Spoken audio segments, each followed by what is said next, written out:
you. Okay.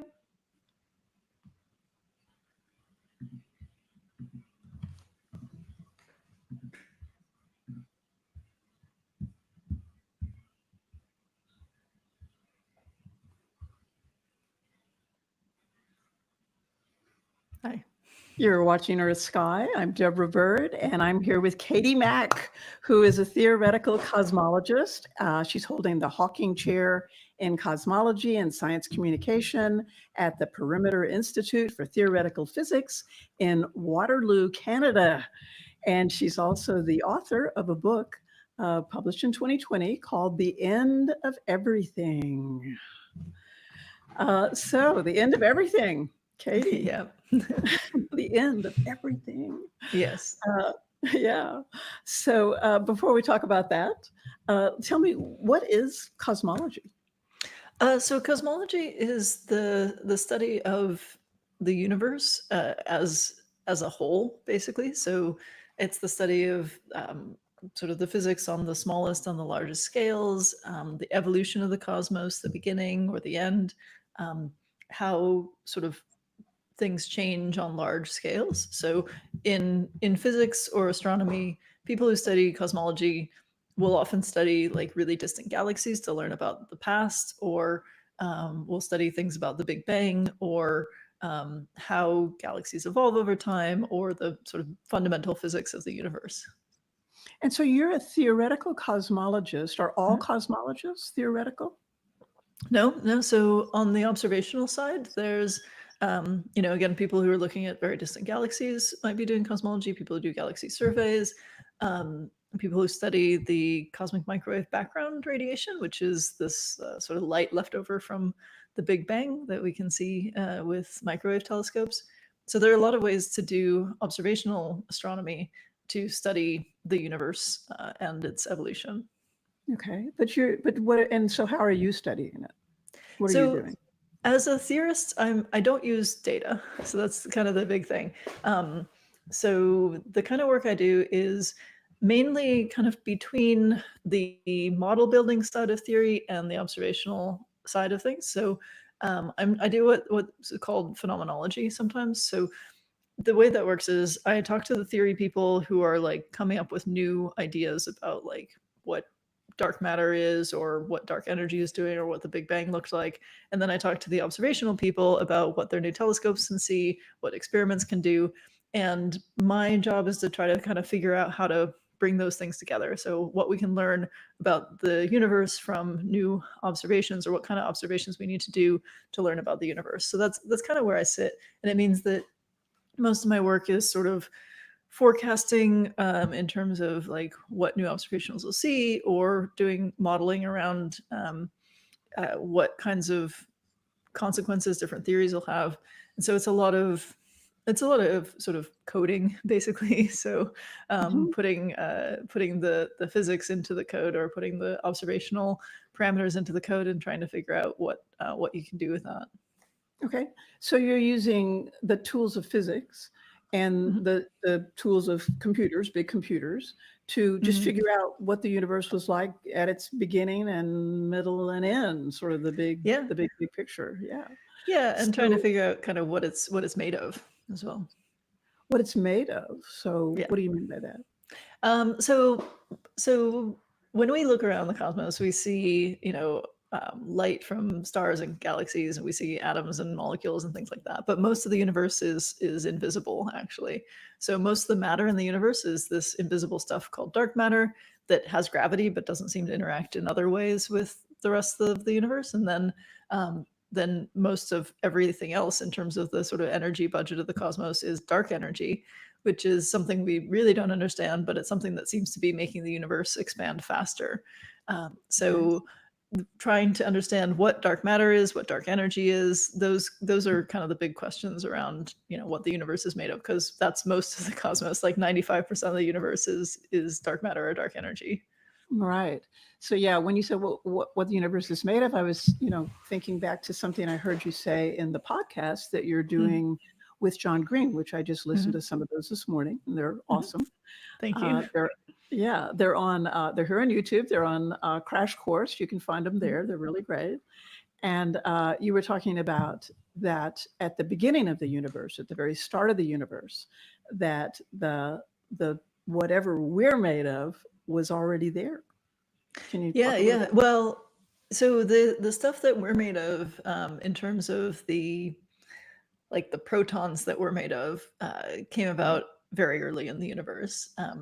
So within the first few, oh, I don't know, probably, well, the first few minutes was where, things like helium was formed. So somewhere within a minute, the first protons were formed. So there was other stuff that went on before that, where protons hadn't formed yet, and so in that sense, those things we weren't made of that stuff yet. But our stuff has been around since within the first minute of the universe. Yeah. Okay.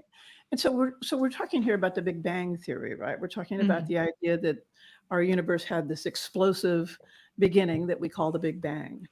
And folks like you, theoretical cosmologists, have been able to probe down to the very few minutes and even seconds and even fractions of seconds of what was Mhm. going on at that time. Mhm. So that's so amazing, right? And incredible. It's like, is it true? I mean, is it like, is what we know about the universe today, is that, do you think it's true? I mean, are we Um, so lucky that we just happen to be alive when the truth about the beginning of the universe is known? Well, so I guess it depends on what you mean by the truth. Like, we are learning things about the beginning of the universe. The Big Right. Bang Theory, as we talk about it as cosmologists, doesn't necessarily, that's not necessarily like the whole story. The Big Bang Theory is really the idea that the universe was very hot and very dense in the beginning. Um, Hmm. we don't know what happened before the hot dense stage. So we Right. think that there was this very rapid expansion called inflation that happened, Where was that in the in the beginning? timeline. Yeah. So we can see, we can directly see that the universe was very hot and very dense. That's the cosmic microwave background. And that light comes to us from about 380,000 years after the beginning, whatever the beginning was. And we can extrapolate back to a fraction of a second, like zero point 0.1 milliseconds or zero point 0.1 microseconds or something like that, where our physics gives us very, very good knowledge of what was going on then. But this cosmic inflation thing, if it happened within like a trillionth of a trillionth of trillionth of a second, like a very, very short time in the early universe. And we don't know for sure that inflation happened, but we think that it's a model that fits the data pretty well. Before that, we really don't know. So we don't know what caused inflation, if inflation really did happen. We don't know why inflation ended. So there's a lot that's still uncertain about that inflation thing, if it did happen at all. And then before that, we really don't know. So there's this idea that maybe there was some kind of singularity, but it's not the way people imagine. So it's not like a single point in like in space. It's more that all of space, which might have been very large, was very, very dense, like infinitely dense. That's a singularity, um, the way that we talk about it as physicists. But we don't know for sure that that ever happened. There's some good reason to believe that there probably was something like a singularity, but we don't know what caused inflation or what the universe was doing before that. So when we say, if you ask if did the Big Bang happen, we can see that the universe was very hot and dense. Like, we can see that very directly. So we know that the Big Bang theory, as we talk about it as cosmologists, the idea that the universe was hot and dense, we know that that's very well supported by evidence. But there are other details, and the farther back you go, and the more you get into the details, the less certain we are. So, Right. talking about like, have we found the truth, is kind of, it depends on what you mean. Right. And so this idea that when I started in astronomy in the 1970s, Mm. that wasn't that long after the steady state theory had been Mhm. discarded. Yeah, And yeah. so, and you would still find textbooks at that point that Mhm. mention the steady state theory as, having been a viable theory. And the steady state Yeah. theory, for those of you who don't remember it, like I do, it was just this idea that the universe went on forever, and there was a certain amount of matter in the universe, Mhm. and that new matter was being continuously formed to keep the density of the universe constant and to keep the universe looking like Yeah. more or less like we see it. So that Mhm. was the steady state theory. And in the early 60s, when they discovered the cosmic microwave background, which is sometimes called the echo of the Big Bang, then all of that changed. And suddenly Mhm. Big Bang theory just took over as being the prominent Yeah. theory. So it's, the Big Bang theory has been the most believed theory since, say, the 1960s. So Mhm. my whole life, I mean, I was born in 1951, so it's like my Mhm. whole lifetime, has been like Big Bang time, right? Mhm. Mhm. So I'm just curious about that, about, like what might happen if, some other genius, some other Einstein or some other Newton, came along and changed the way we look at things. But there's just no way of knowing about that, right? Or talking about Well, that. I mean, again, the Big Bang theory is really based on the cosmic microwave background, which we do see directly. Right. So there would have to be something that would change, that would like undermine the fact that we directly see the hot early universe, and I don't know what that would look like. It's hard to imagine that we can be wrong about what we're seeing in our telescopes, when we Right. just look out and we see that it's hot and dense. In terms of all the other stuff with inflation and stuff, there are people who have other theories about what happened before the hot phase, the hot Big Bang, as we call it. Um, there and some of those could be viable. We just, we're working on that, so we don't know.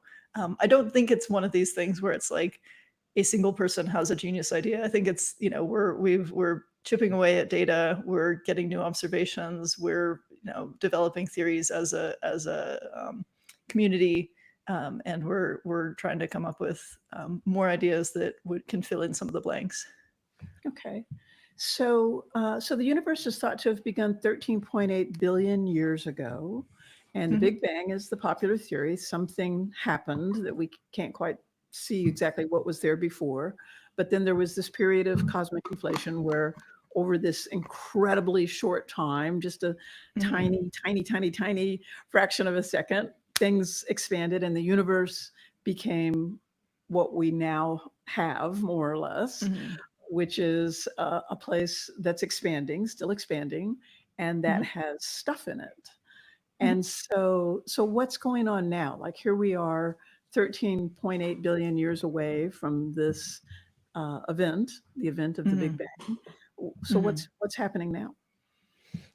So right now the expansion is continuing and the expansion is accelerating. So in the 1990s, astronomers looked at observations of distant supernovae and mapped out the kind of the way that the expansion happened in the past and how it's happening now, and discovered that the expansion is speeding up.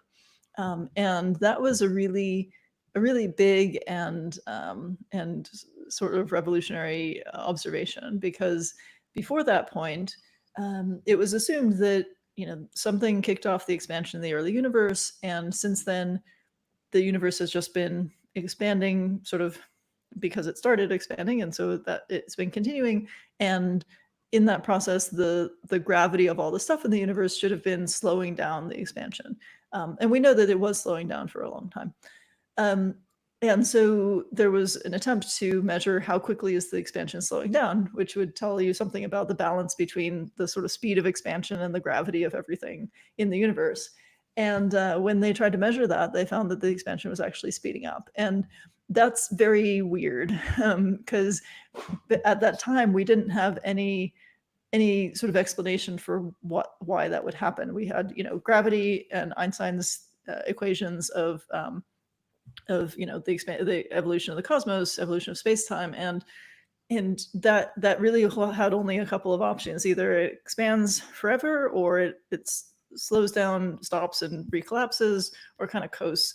But none of those involved speeding up, and so we had to come up with something that would explain the expansion speeding up. And so we kind of have a placeholder there. We call it dark energy, something that is causing the expansions to speed up. And we do have a theory for that. In fact, it goes all the way back to Einstein, this idea of a cosmological constant, which is sort of something just in the equations that creates more expansion. You can think of it as, every little bit of space has a little bit of sort of stretchiness built in. And when space gets big enough that the gravity between objects is weak enough, then that stretchiness kind of takes over and starts swelling the space. And so that's the idea behind a cosmological constant, is that if you have a universe that goes on long enough that it gets pretty diffuse after the initial expansion, then that accelerating, that cosmological constant can take over, and this expansion can accelerate. And so our data are pretty consistent with that being the explanation at the moment. There are a couple of hints here and there that suggest some other kind of dark energy that would do something slightly different than that, but it's pretty consistent with the idea of a cosmological constant as that's just another sort of ingredient of the universe, or property of the universe, that this expansion accelerates. So we're living in this universe that's expanding. It was the 1980s, you said, when the 90s. In the 90s that it was found to be expanding, accelerating, more than we in an unexpected way, in a way that we didn't anticipate. And so the idea of dark energy sprang from that there's this thing called dark energy. And so what's going to happen? Well, no, before I ask you that, I want to ask you this. Where are we now in terms of, like, I've heard this idea of the cosmic noon. Are we past the cosmic noon? We are past that, yeah. So the cosmic noon is like the time when there was the most star formation happening in the universe. So essentially, it takes some time for galaxies to grow up and stars to form, and then at some point, you have galaxies with a whole lot of gas in them, and they're sort of colliding a lot because a lot of them are sort of formed near each other, and so they're on their way to collide. They collide a lot. They create a lot of stars, and there was a time when that was happening a lot. But then, as the universe continued expanding and galaxies started using up their gas, the star formation rate started to drop, and so you can work out when the sort of peak of star formation was.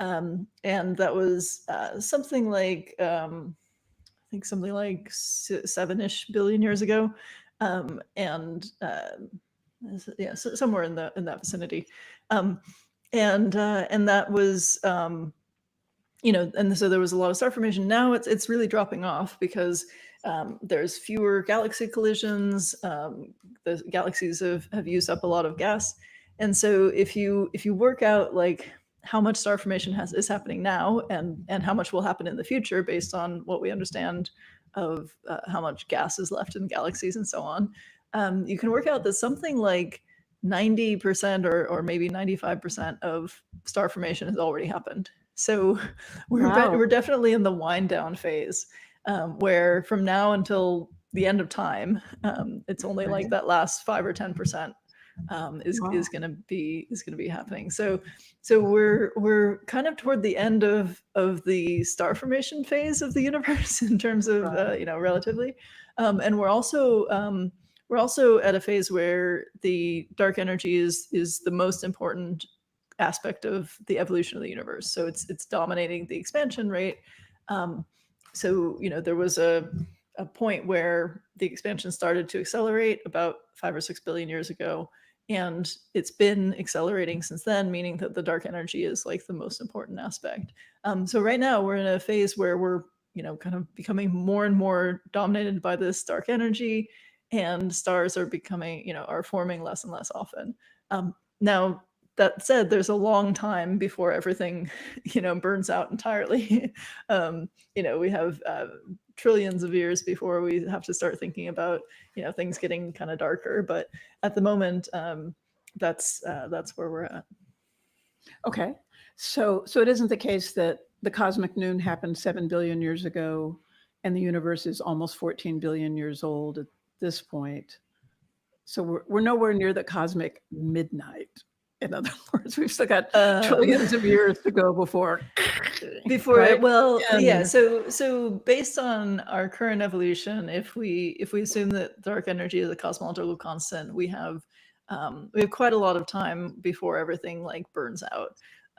So that said, like, so I mean, our own star, the sun, has another, sort of 5 billion years before it becomes a red giant star. And most of the stars in the galaxy are going to keep going for a long time.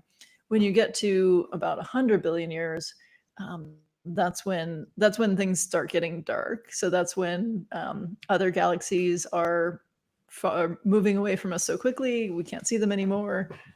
That's when most of the stars in the Milky Way will be burning out. So it just gets darker and darker as you go farther into the future. Like, oh. So give me the scenario. So your book, The End of Everything, it talks about different possibilities of how the universe might end. So what are some of the possibilities for how the universe might end? Yeah. So in the book I covered 5 different possibilities, and 3 of the 5 have to do with dark energy, what dark energy is doing, because we don't know for sure if it's a cosmological constant, right? So if it is just a cosmological constant, then it's a fairly straightforward thing where the universe keeps expanding and accelerating and expanding and accelerating, and everything kind of just fades away.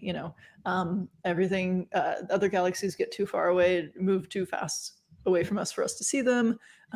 Our stars burn out, matter decays, the black holes evaporate, and when you get to a point far enough in the future that we don't even have like words for those numbers, then eventually you get to a point where like basically nothing interesting can happen anymore. So the disorder, the entropy of the universe gets to a maximum point, and that's called the heat death of the universe. And because with thermodynamics, we kind of define the future to be, the direction of time in which entropy disorder is increasing, you get to a point where there kind of isn't any future anymore. Like there's still time passing, but there's kind of nothing, nothing ordered can occur that changes things fundamentally. I didn't think that was going to make me sad, but I know, right? It's kind of it's a little bit of a sort of sad, but it's so far in the future though. Like we have lots and lots of time. But that's the heat death. Yeah, I know. But so that's the heat death. That's the kind of favored idea if we have a cosmological constant. But dark energy could do different things. So we don't know if dark energy is something that changes over time. And there have been some recent surveys, galaxy surveys, that might hint toward dark energy changing over time in ways we can't really say right now. And those are very preliminary results. So who knows that we're still trying to figure that out. But you can think of 2 kind of possibilities for extreme cases of dark energy changing. One case where maybe instead of just continuing to cause accelerated expansion, maybe dark energy sort of turns around and starts causing collapse instead. Right. We don't know what dark energy is doing, so we don't know for sure that it can't go the other way. And so that would lead to a big crunch. And a big crunch is an idea that has been around. It was kind of the favored idea in the 1960s for other reasons. But the idea behind the big crunch is that the universe would expand for a while, then stop expanding and recollapse, and that would just destroy everything in the cosmos in the sort of big fire. Right. We think that that's unlikely, and if it were to happen, we think that it would be many billions of years in the future because of the way that currently the expansion is still accelerating, and so it would have to stop and turn around, and that would take a while. So and then could it rebound? Well, I don't know. I've worked with some people who've tried to put together models of cosmology in which there is a rebound after a big crunch, and it's very difficult. So Einstein's equations work very well if there's a singularity at the start and then expansion, and then maybe maybe it keeps expanding forever, or maybe it recollapses to another singularity. But there's nothing in those equations that say that that singularity can open up again, right? Like Right. the singularity can be an endpoint, but there's no mechanism to transition between a big crunch and a big bang. I Like that's see. just not. It's kind of not. It doesn't work in those equations. So you'd have to have some other mechanism that can do that, and it's quite hard to come up with one. I see. So So what you're saying is that it's not that the equations show that it's not possible for there to be a rebound, but just that we don't have the tools. Is that right? To see well, whether there can what be. I'm saying is that, yeah, and what I'm saying is, like, strictly speaking, with general relativity, if that's the whole story, Einstein's theory of gravity, then it doesn't happen. But if you have, some higher dimensional theory, or if you have some kind of other field that's dominating the evolution in some way, there are things you can do to cause a collapse and re-expansion, though it doesn't tend to go all the way to a singularity in those cases. If it goes singular, that tends to be bad news.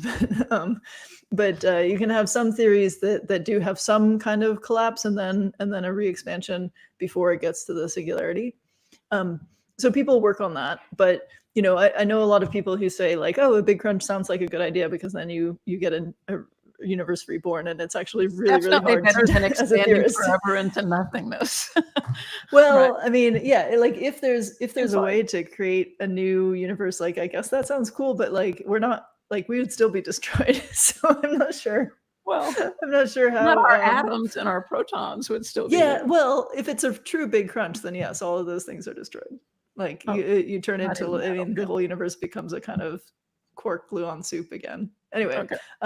but Darn. so that's one way dark energy can kind of like go wrong. But then there's another way, which is that if dark energy became much more powerful, then and this is something called phantom dark energy that people sometimes talk about, the idea that dark energy can kind of build up over time, and instead of, like, the cosmological constant is such that, like, every little bit of space has the same amount of cosmological constant in it, and then when there's more space, there's more cosmological constant, but like the density of cosmological constant stays the same. But you can have like a, it's just because it's a property of space. So, like, if there's Okay. more space, there's more dark energy in a cosmological constant scenario, but the amount of dark energy in each unit of space is always the same, Okay. right? If in a cosmological constant scenario. But you can imagine a case where the dark energy is actually building up and increasing over time, or getting more powerful, and then there would be more dark energy as time goes on in the same amount of space, and that would be bad because, like, let's say you have a galaxy, you sort of draw a sphere around your galaxy, the amount of dark energy in that sphere would be increasing, and so that means that it would start pulling the galaxy apart. And then you draw a sphere around your solar system, it starts pulling the solar system apart, right? Because you have more dark energy building up. So the way that expansion works now, the way we think of expansion, that we see expansion, is that it's moving things apart from each other in, like, large distances. Like, distant galaxies get farther apart from each other, but each individual object is safe, right? Like, it doesn't pull things apart, doesn't, like, dismember galaxies. Our galaxy is a cohesive whole in that Exactly. scenario. Yeah. But if you have this so-called phantom dark energy, then it could build up within objects, and it would just pull apart everything in the universe. And you can calculate that at some finite time in the future, some number of trillions of years or whatever, it would pull apart the sort of space-time itself, basically, and destroy the universe. So that's called a big rip. The big rip. Yes. Okay. Yeah. Yeah. But I should say that theorists don't like the big rip scenario because in order to have a dark energy that builds up like that, you have to kind of break some rules about sort of energy conservation, in a sense that you mess up some energy conditions that we think apply to the universe. So it's not a favored model. But what if is the favored model? Well, the cosmological constant is really the favored model. Right. So, but which of these scenarios? Which So scenario? that's the one where you get a heat death over a very, very long time. The heat death. So that's the one Yeah. where you're expanding, Mhm. the universe is just expanding and expanding, and the stars are Mhm. evolving, and then eventually they burn out Mhm. and Yeah. the black holes dissipate Yep. and everything just fizzles out. Yep. Yep. Yep. Okay. Well, so So what are the odds? What's the likelihood? well, I The mean, odds, we Katie. can't really, yeah, we can't really say. Yeah. I think that, right now everything's consistent with the heat death scenario, which is the kind of Right. gentlest, longest time option. Now, there are a Right. couple of others that I address in the book that are sort of a little bit out of left field. So there's one that I talk about that's called the bouncing cosmology, and there are a couple of different ways that you can have, like we talked about, a universe that ends and then a new one begins. Right. So some of them are these ones where you collapse for a while and then you re-expand, and some Hmm. have a sort of heat death and then a new beginning after that. Um, but those are still pretty tentative and haven't been as fully developed as theories, and so there are some interesting scenarios where you do get like a cyclic universe, Uh-huh. but they all involve some kind of new aspect of physics thrown in there. So not I just see. dark energy being weird, but something new, like a new kind of cosmic geometry or a new field that dominates the evolution of the universe or something like that. Right. So at the moment, heat death, Mhm. things expanding Mhm. forever. Yes. No. There's the last one that I didn't mention that I do want to mention is called vacuum decay, Okay. and this one is also very weird, and this has to do with the Higgs field, which is a kind of energy field that's through all of space that has Right. something to do with well, it has to do with how particles got mass in the early universe, and Mhm. so particles that have mass can interact with the Higgs field, and that's kind of has to do with them being able to have mass in the cosmos. Now we know that the Higgs field. So the Higgs field is just some energy field. It has some amount of energy kind of all through space, and Mhm. we know that it was different in the very early universe. We know that it had like a different sort of setting in the very early universe, and then it changed. And when it changed, that allowed particles to have mass. That set up the conditions for the universe as we see it today, the particle physics that we see today. And there's been some discussion in recent decades of the possibility that the Higgs field could change again. And if it changed again, it would change physics again. So it would change how particles work. It would change, whether or not Wow. particles can have mass, like all of that, the settings Wow. of particle physics in the universe. And What would so make it there's change? well, so essentially, it's a quantum tunneling event. So the idea is that the Higgs field is in a certain state right now, and there's this other possibility, and it could like quantum tunnel to this other state. Oh, And it gets technical to explain how that happens, but it would be like a sort of spontaneous event. But it would happen at one point in the universe and then spread out um, uh, in a sort of sphere, and it would spread out at about the speed of light, and it would sort of encompass like change the whole universe gradually so by maybe it's spreading already out. happened somewhere, you're saying? Yeah, exactly. So it could have already happened, but the chances of it happening in the timescales of the cosmos are very, very small. So based on what we understand about the possibility, it should not happen for 10 to the power of 100 years or something like that, like a very, very long time from now. Right. Um, So what happens? I mean, so it changes physics, but then what does mhm. that mean for us if that were to Well, occur? it would mean that our atoms wouldn't hold together anymore. So Oh, that would be really bad. oh, It would, that's not yeah. good. That's not good. No, no. So it would really destroy everything in the universe if it happened. Yeah, no, And we we don't want just that one. So yeah.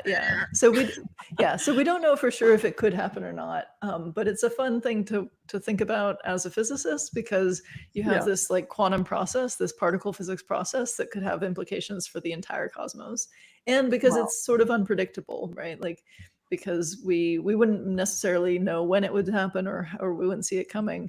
But as I said, the chances of it happening within the next 10 to the power of 100 years is small, right? So it's like if wow. it were to happen, it would probably be very, very, very far in the future. But it's kind of a fun thing to think about as a possibility. if you're a Okay, I physicist. want to hold that thought because I want to Okay. ask you about that fun thing to think about idea. Okay. But this is EarthSky. You're listening to EarthSky, and I'm here with Katie Mack, who is a theoretical cosmologist, and we're talking about some of the things that she wrote about in her book, which is called The End of Everything. And I left off the subtitle, which is Astrophysically Speaking. Although, what else is there, right? I mean, beyond Well, I think the idea behind the subtitle was to make sure that people knew we really meant everything, like everything in the universe, not just like, you could have said, you and I know, do mean everything. yeah, not just figuratively speaking, like, oh, my life is over. No, like everything. Everything. Yeah. Yeah. Okay, great. Okay, so we're EarthSky, and we hope you will subscribe, like, or share if you like to hear interviews like this one. So, Katie, how do you, like a bunch of people that I mentioned, I was doing this interview with you, and almost every single person said, "Oh, that's so sad."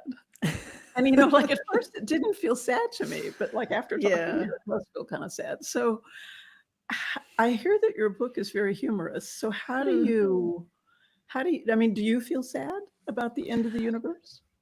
I mean, yeah, like the idea that like I like the universe. It's nice. It's pretty. There are good things in it, right? Like I Right. would be sad if it ended, for Right. sure. And the idea that it doesn't go on forever is a bit sad. Yeah. Um, but at the same time, this stuff is so distant and abstract. It's hard to really like conceptualize that big a catastrophe, right? And so at some level you just kind of have to laugh, right? Like it's so overwhelmingly huge and like in some sense horrific that like the only thing you can do, and it's also like it doesn't affect me personally or any of my loved ones, right? Like this is long Right. after the earth is destroyed, long after the stars burn out.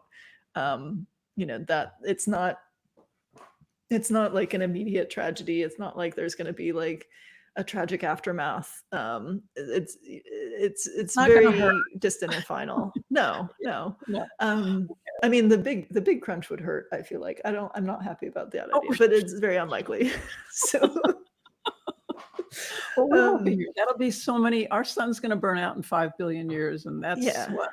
What'd you say? 100 billion or more years something like. I mean, yeah, away. tens of billions of years at least. I'm sure. Like, so Yeah. it's yeah. Okay. Yeah, so I don't know. I think that the only way I know how to approach this stuff is sort of through humor, like because otherwise you just like it's too big to be really really crushed by it, I think. And I don't know if Right. people have different feelings about that. I know that some people get really depressed about the end of the universe. Really? Um yeah, yeah. Like one of my friends, when I was interviewing people for the book, I interviewed a colleague of mine who said that when she gives talks about the heat death, people have cried, like because they find that really really sad. And like if you really I mean people get attached to the universe, like it's a personal thing because it's everything, Go right? Like it's figure. not, yeah. And so like the idea that it ends sort of in this sort of quiet slow fading away. A lot of people really hate that idea. They don't Yeah, they like don't want it to just fade away. I can't remember specifically what the ending to Steven Weinberg's book, The First 3 Minutes, is, but Mm. it's something really depressing. So I don't know Mm. if you've read that book, but Yeah, it was but a long time ago. Yeah, yeah, when yeah. I was So so that yeah, reminds me, tell why did you become a cosmologist? Tell that story. That's such a cool story. I mean, I've always been excited about understanding how things work. So like just trying to understand more and more about the universe is kind of how I ended up getting into cosmology. How I started thinking about the end of the universe, though, was when I was in college, and there was this like dessert night for the astronomers, and I went to that, and one of my professors was talking about cosmic inflation and about this like transition between a non-inflating universe and inflating universe, and talked about how like we don't know what caused that. We don't know why it started. We don't know why it ended. It could happen again at any moment. Like we wouldn't know. Like we have no we have no concept of that. And I remember just thinking like these are real things that happened in the universe, and we have no control, and we have no idea like what's going to happen, and we're just like at the mercy of these, astonishing cosmic forces. And I was very like shaken by this concept at the time. I felt very sort of unsteady in the universe for a while after that, and I think that kind of got me thinking about these big questions about the sort of far future of the universe.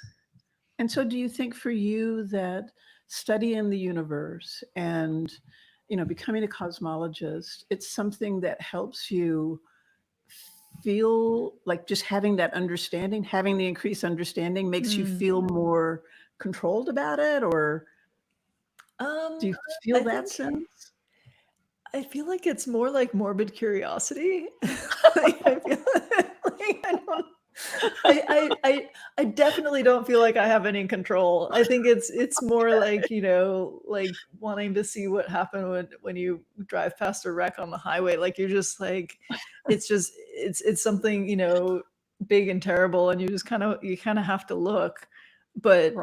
But it's not, I don't feel like it gives me any sense of control. I feel like the more I learn about cosmology, the less I feel in control of anything. The more but I feel like it's more okay that there's no control. Like, if the universe is going to end someday, at some point, nothing that we've ever done will ever have mattered, right? And then like that's a little bit freeing. We can't screw up that much, and you shouldn't take everything too hard, because at some point, the stars are going to burn out. So whatever. Awesome. Awesome. Well, I've been speaking with Katie Mack. You are awesome. I could talk to you all day. Thank you. I'm Thank you sure so everybody much. says that to you. But we've got to go.